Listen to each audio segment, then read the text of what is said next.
Veronica Hastings was 67 years old when she finally realized that kindness without limits can become a prison. At Thanksgiving dinner inside her son Jalen and daughter-in-law Kayla's lavish Greenwich mansion, laughter filled the room as expensive gifts were handed to every guest. Designer watches, diamond earrings, luxury handbags. Everyone received something, everyone except Veronica. Kayla smiled brightly as she placed the final gift on the table. Then she looked directly at Veronica and said, "Be grateful we still let you live here." Jalen chuckled beside his wife. "You're useless without us anyway." Nearly 20 guests sat frozen in silence, avoiding Veronica's eyes, but Veronica simply nodded once and replied quietly, "Fine." No argument, no tears, no scene. 3 days later, she was gone.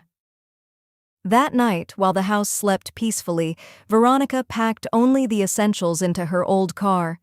She drove south through the darkness until she reached the tiny cottage Robert, her late husband, had left her years ago in Savannah. It was the one property she had promised herself she would never sell. For more than a year, Veronica had sacrificed everything for her son and his wife. She had emptied $187,000 from her retirement savings to help them through a difficult time. She used her monthly pension to pay their groceries, utilities, and staff salaries. She even co-signed loans for their mansion and luxury cars because Jalen insisted it was temporary. Meanwhile, Veronica cooked, cleaned, folded laundry, watched their children, and maintained the household like an unpaid servant.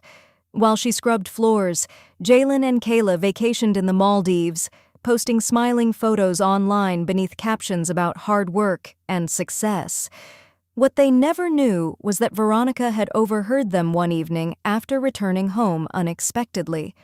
"She's so easy to manipulate," Kayla laughed. Jalen replied, "Thank God for gullible mothers-in-law." This time, Veronica did not cry. She recorded everything. Weeks after her disappearance, Jalen and Kayla finally tracked her down. Furious and embarrassed, they organized what they called a family intervention at the Savannah cottage.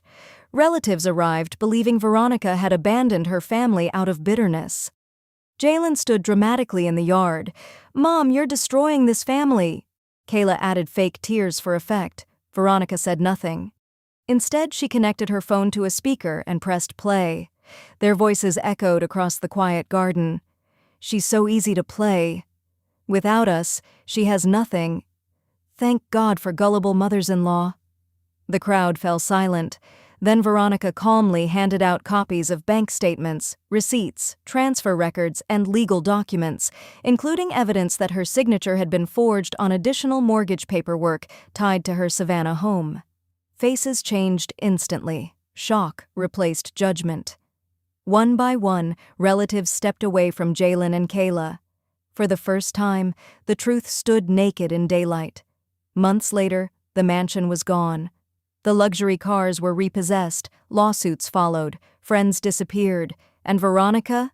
She spent her mornings tending camellias in her peaceful Savannah garden, drinking tea on the porch Robert once built with his own hands. For the first time in years, she felt free. At 67 years old, Veronica learned the most important lesson of her life. Love without boundaries becomes self-destruction, and sometimes the most powerful word a woman can say is simply, "No."